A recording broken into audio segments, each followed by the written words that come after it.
Alô, alô, meus humaninhos, meus exploradores da Floresta Encantada. Vamos começar com as nossas aulas gravadas e vamos iniciar com aquele tema que a gente está sempre esperando, que é o que realmente a gente está trabalhando no nível mais elevado, que são agentes de IA, mas a gente vai trabalhar conforme nossa filosofia da floresta, sem ferramentas, sem framework da moda, sem qualquer tipo de auxílio, não diria auxílio, mas qualquer tipo de, de ajuda, também não diria ajuda, mas qualquer tipo de facilitador que nos deixe travados ou com algum tipo de lock-in e que a gente possa desenvolver ali código puro e algumas bibliotecas ali de auxílio, né? E aí vamos começar falando de agentes. E aí a ideia é que a gente vá levar isso para os nossos projetos, né? O nosso projeto, nós temos o projeto Luna e o projeto Astra. O Luna é o nosso framework de agentes e o Astra é o nosso framework de criar LLMs barra SLMs, né? Então, assim, vamos começar com as aulas alto nível e a gente fala do Luna e depois vamos começar a escovar bit, mexer com matemática e a gente vai começar a trabalhar no Astra. Então vamos para uma coisa mais simples, mais tranquila. E vamos começar a falar um pouquinho de agentes. E aí a ideia é que esse módulo a gente chegue em desenvolver agentes quase que totalmente autônomos, né? Porque a ideia é que a gente chegue em agentes que pensam, né? E aí a gente tem a arquitetura de referência, que é a arquitetura React, que vamos ver logo mais. Então vamos começar um pouquinho de contexto. E aí, assim, as aulas são bem caóticas, vocês vão ver que a ideia aqui é tão caótica quanto eu sou normalmente nos chats e nas lives e nos encontros. Então, talvez eu volte no assunto e vá. Então, assim, vou tentar organizar o melhor possível aqui os assuntos. Mas vamos começar. Tenho um whiteboard aqui também, que eu posso rabiscar alguma coisa. E aí a gente vai seguindo, trabalhando nesse sentido, né? Então, vamos começar um pouquinho de conversa fiada mesmo, falar um pouquinho de agentes e algumas coisas a gente vai desmembrando e depois a gente vai passando para o código. Então, esse módulo vão ser várias aulas, eu não sei quantas, mas eu vou quebrar isso em diversas aulas porque eu sei que vai ficar gigantesco esse vídeo. Então, porque eu sou um raposo que fala que igual a matraca, eu acho que é comum de raposos, né? Bem, eu conheço alguns raposos que falam não tanto quanto eu, mas eu acho que é comum. E assim, eu falo demais, então, querendo ou não, eu gasto 4 horas aqui falando do mesmo assunto. Então, vou tentar quebrar isso aqui em vários módulos e vou distribuir para vocês assistirem com calma. A gente tinha. é, E aí a gente tem um ramo de agentes de A e de sistemas multiagentes.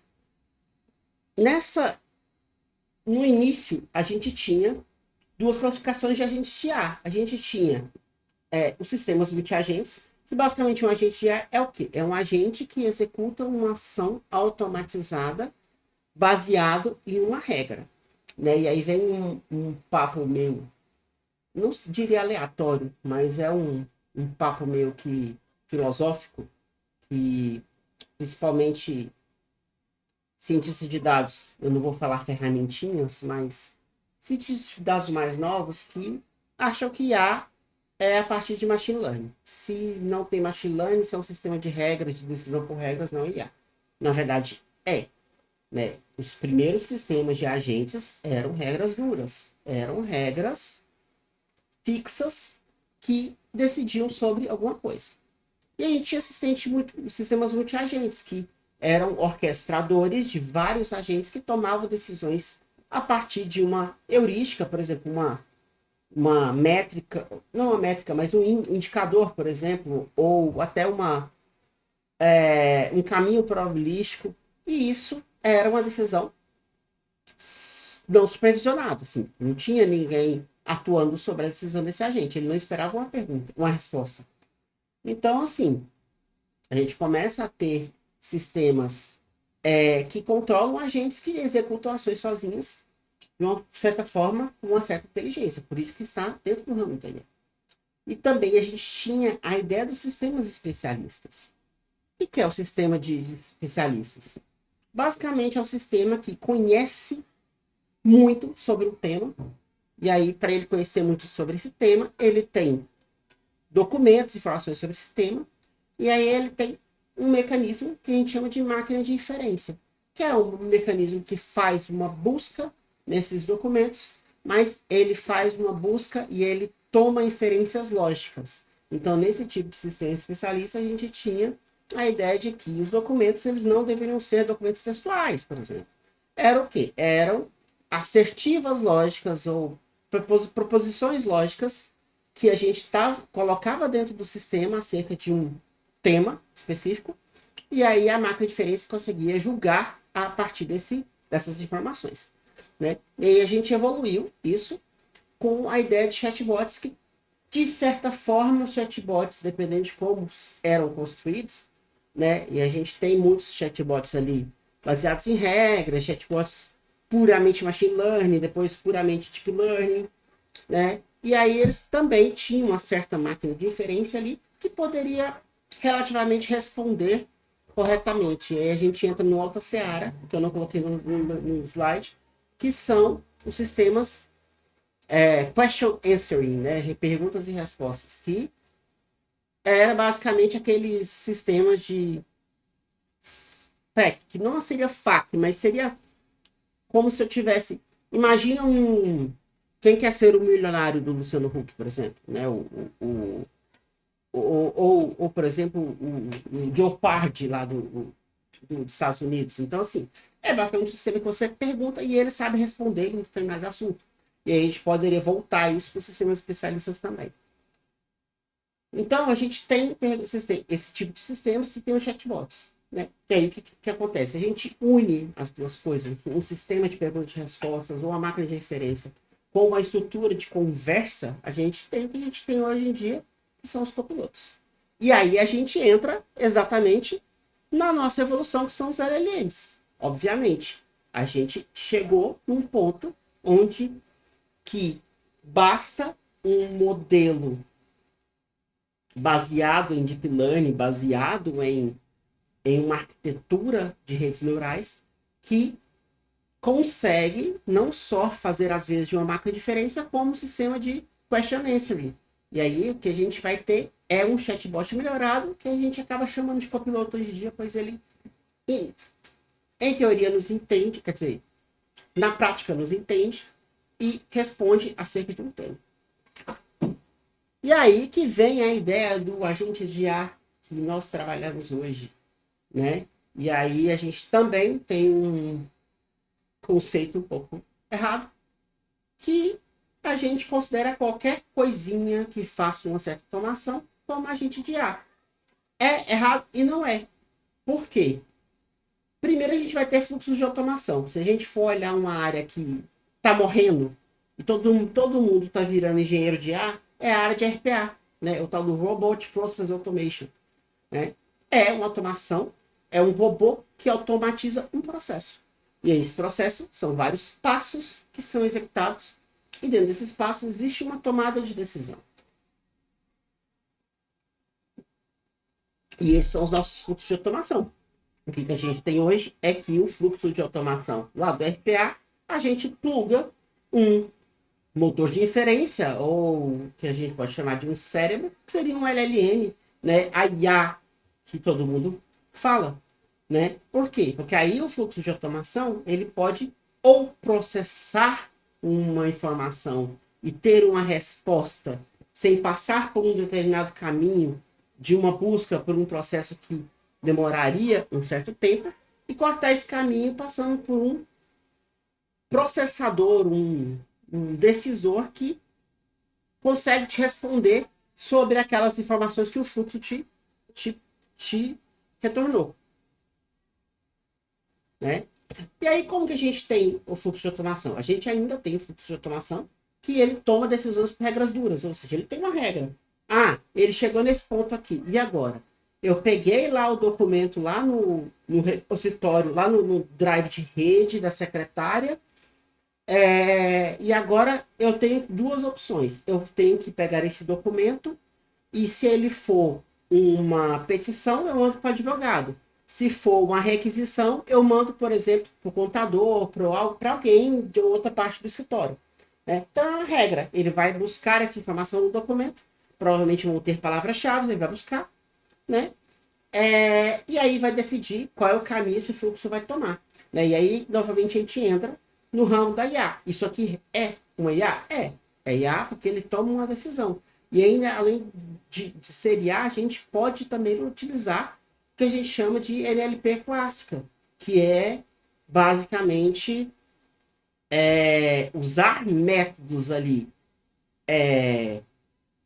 não tão inteligentes, mas não diria mecânicos, porque é um algoritmo, né? Mas métodos que a gente toma passos ali, a gente executa um algoritmo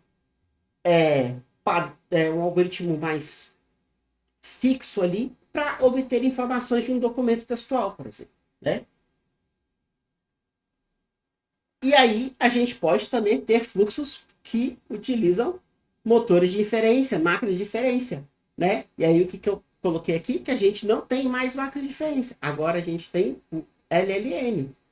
O LLM a gente sabe que ele consegue ter, às vezes, de fazer inferência lógica, de entender e construir semântica, entender e construir gramática, além de tomar decisões por regras duras também. Né? E outra coisa também, todo o processo de NLP que a gente tinha que era mecânico, agora ele faz naturalmente dentro do motor, por assim dizer, dele. E aí, nesse fluxo de automação, a gente tem, geralmente, decisões por árvores ou grafos. Né? A gente pode ter grafos, né, que tomam diversos caminhos, mas tem ramificações, ou decisões por árvore também. Né? Eu vou descendo ali da raiz da árvore, né? E aí, para quem... Só para deixar vocês informados, geralmente, quando a gente fala de árvore, árvores, principalmente árvores de decisão, árvores qualquer, né? A estrutura de dados árvore, né? A gente toma que a raiz está para cima. Né? Por quê? Porque é mais fácil a gente fazer o processo top-down. É mais natural para a gente entender o processo top-down. Então, acaba que a raiz é para cima e a gente vai tomando ramificações ali para baixo, até chegar nas folhas ali, ou no último passo do processo. Então, isso é um fluxo de automação. Por mais que eu utilize um LLM ou qualquer coisa de IA, ainda é um fluxo de automação. Ele segue um caminho. Né? Já outro ramo que a gente começou a ter com os LLMs são os agentes decisores. E aí eu não faço a mínima ideia de como esse pessoal chama. Tem um monte de ferramentinha aí de... Desculpa, tá? Mas é porque eu estou gravando esse vídeo num dia que muitas coisas aconteceram e vocês sabem disso. Isso já vai ficar pra história. Mas, devo cortar esse vídeo. Então, assim, milhões de pessoas vão chamar isso de qualquer coisa, mas, no fundo, são agentes que tomam decisões por conta própria. Eles não precisam de ficar presos a um caminho, a uma árvore ou um grafo. Né?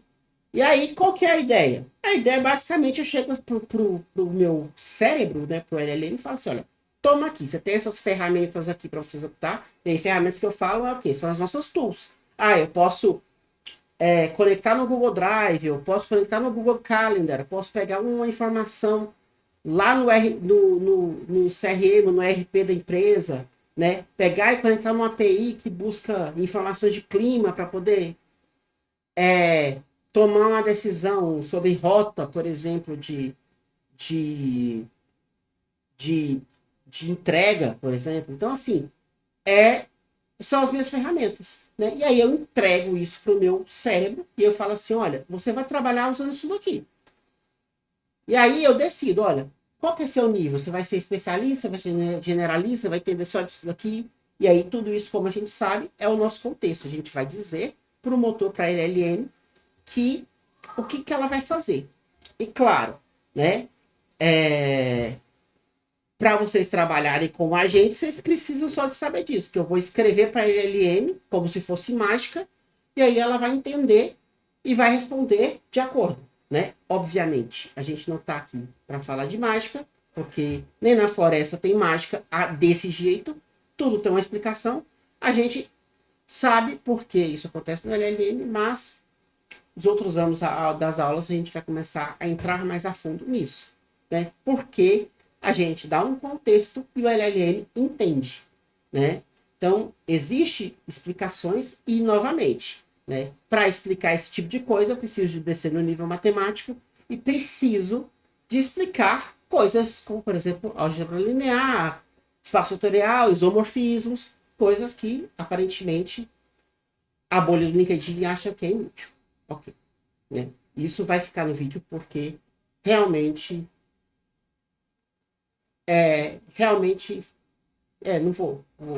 não vou me alongar sobre isso. Ok, então eu decido o que o meu cérebro vai ser, né? Qual é o papel dele nisso tudo, e vou pedir para ele resolver o problema ou vários problemas.